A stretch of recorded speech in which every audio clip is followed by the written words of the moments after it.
I see what Kevin Costner's trying to do. He's trying to paint this great picture of the entire West. And he's trying to do that by telling as many stories as he can. For example, I was really interested in that sort of conflict that was developing between the different, ideological approaches to handling these new settlers and these new pioneers from the Native Americans. You had one side that said we should try to, be conciliatory with them, or one said this should be hostile towards them. But it's like, as that really starts to develop, you move back on to the next story. And the next story was a domestic violence story. Yeah. There was a guy who had a young wife. He abused her. She killed him. Now his brothers were coming after her. Because the West was a collection of, the West was a collection of individual stories. But when Kevin Costner is trying to really jam pack all of them into this one overarching story, which I understand what he's trying to do, it doesn't work, because then no one's story gets told. And in reality, it's very authentic, because most of those settlers, their stories weren't relevant. It's a thing that everybody combined made the history. It's going to stop those wagons coming, little as they're wanted.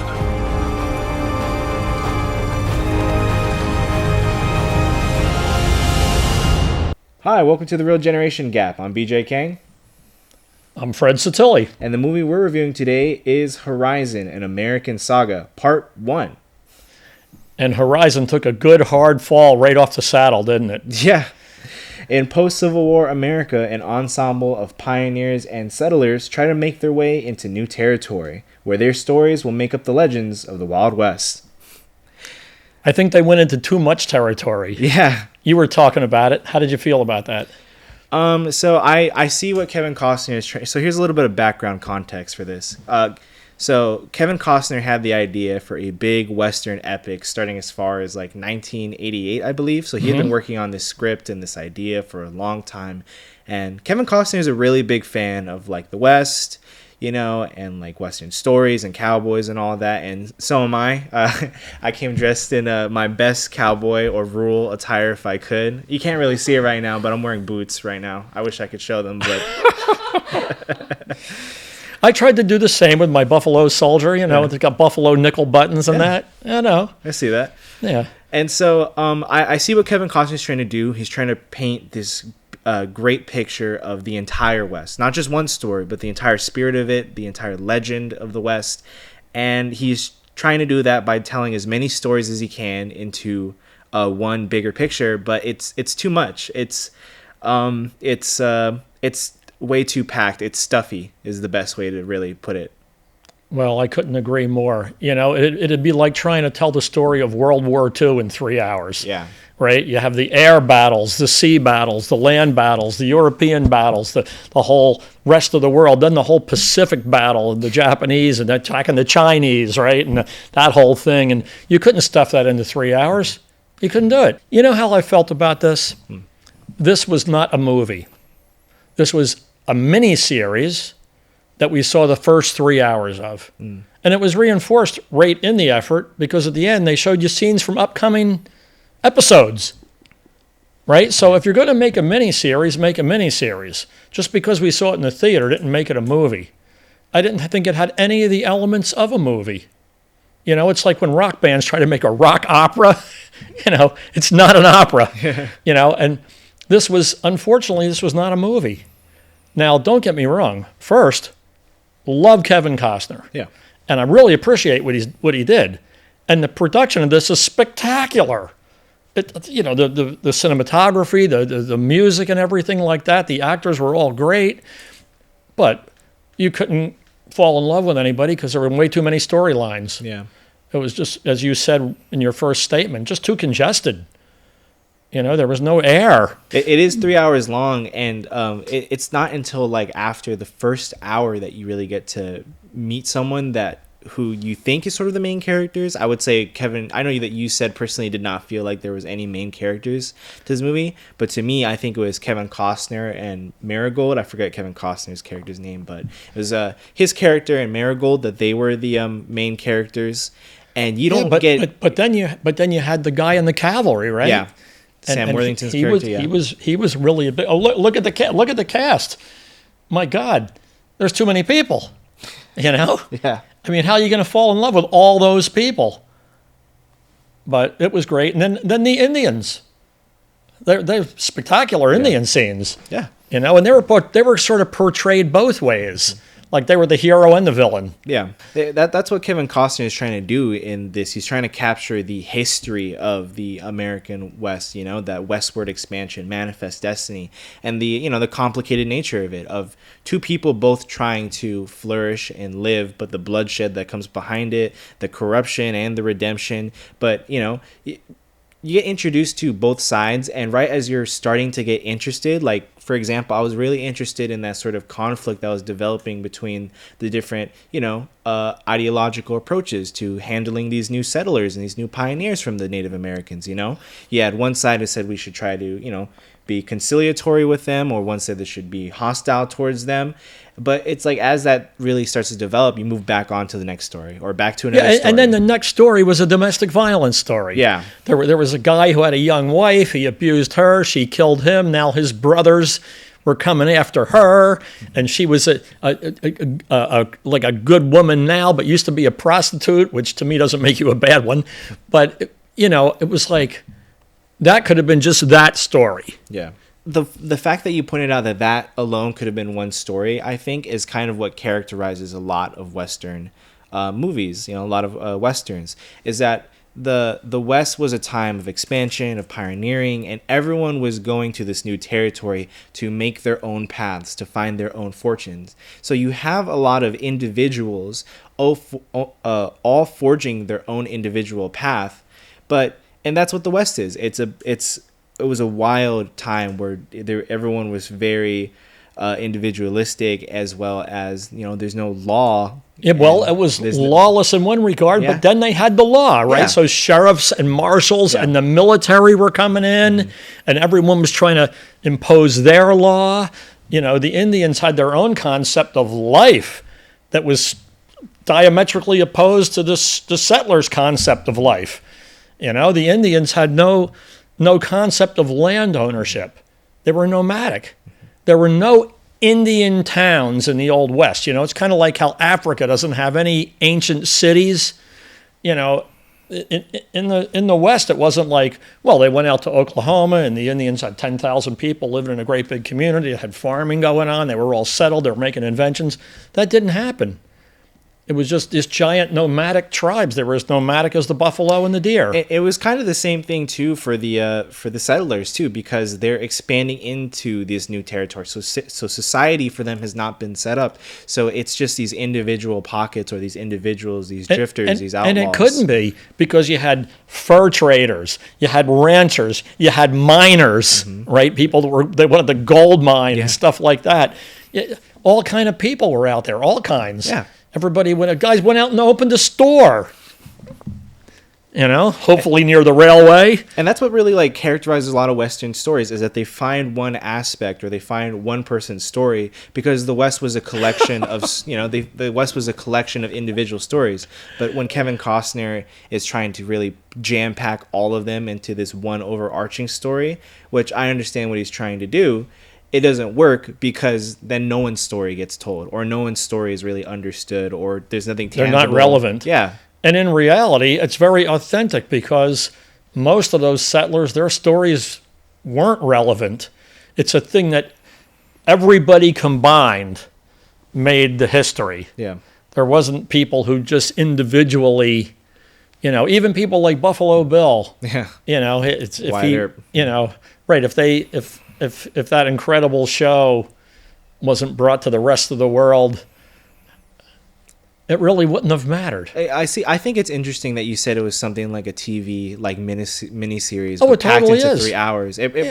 Perhaps it would have been much better done, or much more tangible to watch or sit through, if it was a TV miniseries. Like, this episode is about the cavalrymen. Look at that shot.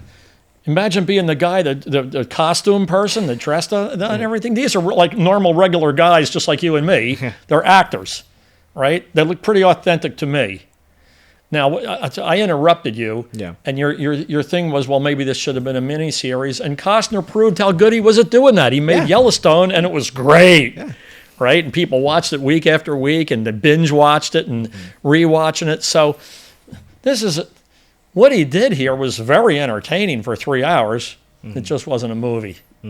Another thing that I wanted to bring up about Kevin Costner, and once again, Dances with Wolves, the baseball movie, right? Field of Dreams, yeah. Oh man, I even liked Waterworld. It got panned. I was good with it, right? I liked Waterworld. Yeah, but he has what the cliche I use is over the bank. He's gone over the bank. Yeah. Kevin Costner has bought a gigantic ranch. And he's every day dressed up like this out there riding horses and, ranching and God only knows. I think he's living out a fantasy. I think, he did every part. Great acting, great production, all that kind of stuff. But I think he's over the bank. I think I don't see him stopping this and making movies like where he's a doctor. I feel the same way. I love Western movies. I love Django Unchained. I love the. That's the one you pick as the Western movie. It's one of the great ones. It came out more recently, but it's still a very great Western movie. I love Fistful of Dollars. I love Unforgiven. I love True Grit. Those are all very good Western movies. But the thing with that is that they all know to focus in on one character or one specific aspect. It's like with this one, it's like it's trying to do everything because he is, it's like what you said. He's trying to basically tell the entire history of the American West in 3 hours, or at least get that started. But you have to start from somewhere and then develop that later. You tie them together later. But now it's too much and it's congested, like you said. And so it makes for sort of an unenjoyable sort of viewing experience a bit. Well, I find that he doing this is an archetype. And I wasn't going to really talk about this, but I sort of fell into it, what you're saying. There are people who know too much. There are musicians who are so good in their instrument that they can't play in any band. Yeah. And there are people and all that, like a legal expert who knows so much about law that he can't win a simple case because he wants to make it complicated. He wants to get all of his knowledge into every legal case. Or you get a musician who they go on stage and they want to get all their musical knowledge into this one guitar solo or this one piano part or something. Yeah. I think that he's got so much knowledge now of I think he knows, what belt buckle to wear, and he's got to get that into the movie. He just knows too much. There are people like that. It's an archetype. You know what I mean? Yeah. I'll bet it happens in architecture where a guy wants to build a unique building and he wants to put all the tricks of the trade in it, like to the point where the building's just a big stupid mess. Where if he just made a really simple, clean design, that's what this movie lacks, is a simple, clean design. Yeah, I think we should also give him credit to where credit is due, though. It's like when you saw the cinematography. You can't have the West without the landscape itself and the horses alone. Just the horses. I mean, it's you know what it takes to like handle horses and make those horse riding scenes and all that. Just that alone is phenomenal. So I fell in love with 100 things in this movie. Just wasn't a movie. There are some really great, beautiful scenes of a landscape, lots of plateaus, lots of, I think there was a couple Rockies in there. Yeah. Look at that. Beautiful. I mean, the drone shots, right? They're flying with airplanes, taking these. And just those wagons. Right. Another thing that struck me funny in the movie, how much leather was in the movie. Everything was made of leather. All the stuff on the horses, the clothes, everything. There's like tons of leather. Like this has to be like the most leather in a movie, And it's one of those things. Well, naturally that they used what they had, right? They built fieldstone houses and log cabins, and they used leather to make everything. Yeah. The Indians did it, and so did the cowboys. It was what they had out there, But it just struck me funny, all that leather. Now here's a scene where people are they have a house. Okay, this is a raid on the house, right? An Indian raid. Now another thing that struck me funny in this movie, and it struck me funny in a number of Western movies, is even though this is the Old West And even though there's all these conditions of hardship and drought and famine and everything, for some reason along the way there's always a bar, Saloon. Like, Yeah. there's always a bar way out there. They're 1,000 miles from anywhere, and they come to a place. And what kind of place is it? It's a bar. I mean, There are guys that they walk in and whiskey. Wherever there are humans, there's always alcohol close by. Yeah. It's just like one of those ubiquitous things. Like, and then here's the girl. Here's the the one, the sort of the fallen woman, I guess. Yeah. And even her character was, you didn't root for her. She was an interesting character, like good writing, she did a fantastic acting job, but I wasn't sure what I was supposed to think. But one thing I did think was, you can't have a giant purple dress with hoop skirts and everything out on the prairie for too long a time. All of these people in the movie, their clothes stayed too fresh too long. I don't know if you've spent any time out, in the desert or something, but you get pretty rank in about an hour. Yeah. And look, everybody these days look at these outfits. How long would that skirt really last? How long, dragging on the ground like that and everything? I don't buy it. Was there any performances by any actors that really stood out to you here? For me, it was Sam Worthington. I'm a big fan of Sam Worthington. I always try to see. I wish I saw him more in bigger blockbuster movies, for sure. I always feel that he delivers, and in this one, I feel like he delivers again. However, I do feel that his role, he plays I believe a cavalryman who is more sympathetic towards the Native Americans, which is a little too close to his role in Avatar, but still, I feel like he delivered. Well, now that's an archetype too. Yeah. Okay, here's a guy who has a certain amount of power, a certain amount of authority. He's just trying to get through life. He's in a situation where everything matters. Every decision that he makes matters. And he's a caretaking man, because men are caretakers, right? He's going to take care of the woman, right, with the daughter, right? And so he wants to do that, and she wants him to do that. But because he's in an official position, he doesn't want to get too, hands-on. Everybody's denying their real feelings. He can't evacuate his post. He can't say to her, well, look, I'll just be a farmer now, and it'll be you and me, because he's in the army. Yeah. So his archetypal character, he does a great job at it, but that part could have been much better. He's kind of his part's kind of washed out. It could have been focused on, Right, that's that story, what happened to them, how her family got slaughtered and everything, and how she escaped. And that escape, let's go back to that, man. She gets, the cabin is under attack.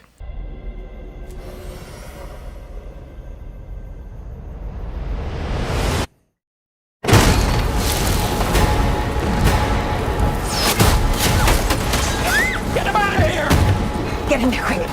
Quick. Come on. It's all right. I'm gonna be with Dad. No. Right, from all directions, savage people. I mean, they're gonna be flayed if they're captured. So she goes into a root cellar underneath the cabin and crawls down in. And when she crawls in, the entrance to it collapses. So now they're actually in a pocket where they're safe from the marauders, but they're also buried alive. So it's there's no light. They're under the ground. All hell is breaking loose up above. Now all hell up above goes away. And how do they dig their way out? And then the cavalry comes, and they see the wreckage. The building is burned down. They're sifting through. And she makes a breathing tube by sticking a shotgun barrel up through the ground up into the open air so that air can come in and out. And the guy sees the gun like that, and he realizes what it is and what it means, and he starts digging. And he digs the two of them out. And one of my favorite moments where, the woman comes out, she's totally delirious. The mom she's lost it.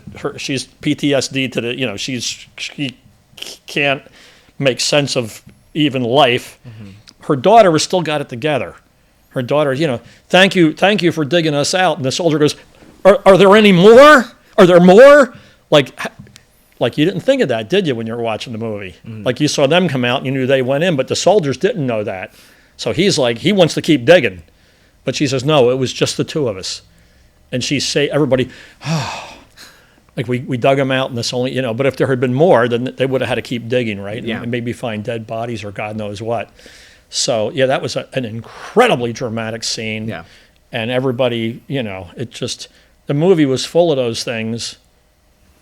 They just didn't add up Yeah. to something where you really cared. Like, And I suppose if you wanted them to add up, you'd have to watch another 3 of these. There's supposed to be 4 more. Or I'm sorry, there's supposed to be 3 more installments of this this saga for a total of 4. And due to unfortunately how this movie, did at the box office, I believe it only $100 million budget, $25 million box office. Yeah.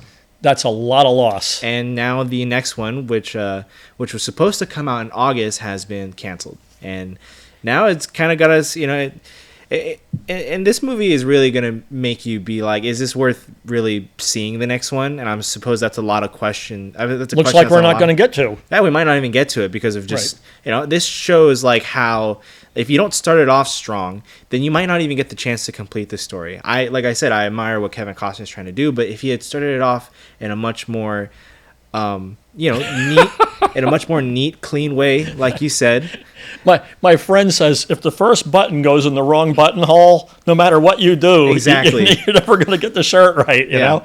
And this is a case of that. Yeah.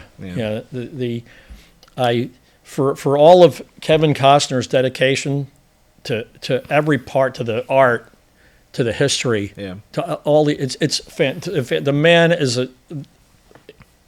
a titan in this whole thing. He's obviously fallen in love with it. Yeah. He's making it his calling, and somehow through all of it, maybe he did too much. Swept up, probably. Yeah, maybe he, like hire a different director or something, and let him. Maybe he had too much of his own input. I don't know. I don't know. I'm speculating wildly on what went wrong. Yeah. But you kind of almost would feel like all these people are professionals. You think somewhere along the line it'd be like, Mr. Costner, we have to pare down the story. We got to cut out a couple of these character lines. I mean, like the traveling salesman, I believe, who was played by Luke Wilson. I mean, I did not feel like that was extraordinarily necessary. Yeah. No, that whole thing, him and his wife and everything. That whole thing could have been cut out. And there could have been a little bit slower action on the rest of it. It really could have been honed to just those 3 stories, like which is Kevin Costner and Marigold, and the cavalrymen, and the Apaches that are attacking. They all were interconnected and they weaved together. But then you had a couple other stories which didn't really fit. And like I said, it takes about like an hour to really start getting to the main stories that really matter, at least to get to the points where they do matter. So. Yeah, and the Apaches, my God. Mm-hmm. Can you imagine experiencing firearms for the first time? Yeah. Horses were brought to this continent. There were no horses here when Columbus landed. Yeah. They were brought by the conquistadors and everybody thereafter. Mm-hmm. So these people had to see that. So they saw horses, right? And the Spanish came with lances and swords and stuff. And then as the years went by, they brought guns, and people, these Indians or other indigenous people, they ran towards you and they got shot. You didn't even know what happened. You wouldn't even know what happened. The first time that happened to somebody in your family, you'd be like, what the hell kind of weapon is that? And it's big in the movie The Last Samurai, where it's like 1850. Yeah. And they bring over American riflemen to train Japanese forces. Yeah. And the samurai are like, there's no honor in this. You have to have one-on-one, hand-to-hand combat with a guy. This isn't even part of our culture. This is like, it's just, you're cheating. Like, this isn't really, war is supposed to have a glory. This is like a girl could shoot that thing and kill you, And they just ran right into rifle fire. It's like the charge of the Light Brigade, right? They had 600 great guys on horses, the best army that there could ever be, and they ran straight into Russian cannon fire. Yeah. And just mowed down. Man. So here are these poor people. They're living off the land. Their concept is to be nomadic, and they're respectful of nature. Only they had a classic archetypal failure. The son and the father had different philosophies on how to deal with the white man. Yeah. And the one guy said, we have to kill them all. And the other guy said, we have to make peace with them all. And it was like, well, you're a coward for not killing them all. And the other one's like, you're a fool for attacking them. Yeah. And it's just, not only that, but it's also a type of storyline that's been done before. That sort of concept has been touched on before. Everything in the Old West has been touched on lots of times. Yeah. It's unfortunate that we might not get to see how Kevin Costner will make. I would love to see unique. the other 9 hours. I would love to see them. I would see them. I would go. I absolutely would go just because the quality of everything was so phenomenal. Yeah. And I was held captive throughout. Mm-hmm. It wasn't like I wanted to walk out of there or anything. When it was over, I was kind of like, that's it? Yeah. Like, it's going to resolve in the next movie? Not even then. You still got 2 more after that. If you're making a miniseries, making a miniseries. Yeah, agreed. And I'm giving this movie a 7. Okay. And the reason I'm giving the movie a 7 is I always start with a 10. That's why I get a lot of 10s, right? If I don't have a gripe, it's a 10. Okay. The movie wasn't a movie, mm-hmm. right? That was the first gripe. Kevin Costner went over to bank. That was the second gripe. And the third gripe was the very end, they did something so cliche that I was ashamed for them. They had somebody singing Amazing Grace. And how many times are we going to hear Hotel California? How many times are we going to hear Bye Bye Miss American Pie? Do you really need to hear that again? I've heard Amazing Grace too many times. It's like Black Magic Woman. You know what I mean? Like, okay, I got it. And to have a production of this kind and quality and not have an amazing, interesting outro of all the vast quantity of American classic movie of every style, Western, Appalachian, all kind of folk stuff and everything. They ended with Amazing Grace. I feel like a 10-year-old coming out of church could have had that idea. Why don't you end it with Amazing Grace? Like everybody likes Amazing Grace. I was really disappointed with that. To me, it was really cheap. Mm-hmm. It was like, what person in the audience? This is a revelation for the audience. You're playing Amazing Grace. Seemed like a real, like, quick and dirty afterthought. Like, we got any outro music? Amazing Grace, And, oh, okay, yeah. So I'm giving it a 7. I'm going to go ahead and give it a 5. For me, I think it's important. I think I like Westerns a lot. And I think maybe if you're going to make something that I like, then you got to do it good. And so far, it's like I like the guns, the shootouts, I like the storylines, but you gotta make sure that they're being told to actually enjoy them. You gotta make sure that you are able to get out what you're really trying to say, or at least get it started. This is supposed to be the first of a 4-part saga, and so far, it still feels like it hasn't really started. Yeah. I'm surprised your rating was that low, but I see how you feel. Yeah. Anyway, all right, give us a real good outro as you always do. Okay. Thank you for watching The Real Generation Gap. Make sure to leave a comment down below. What did you think of Kevin Costner's movie? Do you feel like that perhaps it was also a little congested, or do you think that perhaps he's just getting started? Make sure you let us know in the comments down below, and make sure to join us again for the next movie. Thank you for watching. I made it through without saying yee-haw.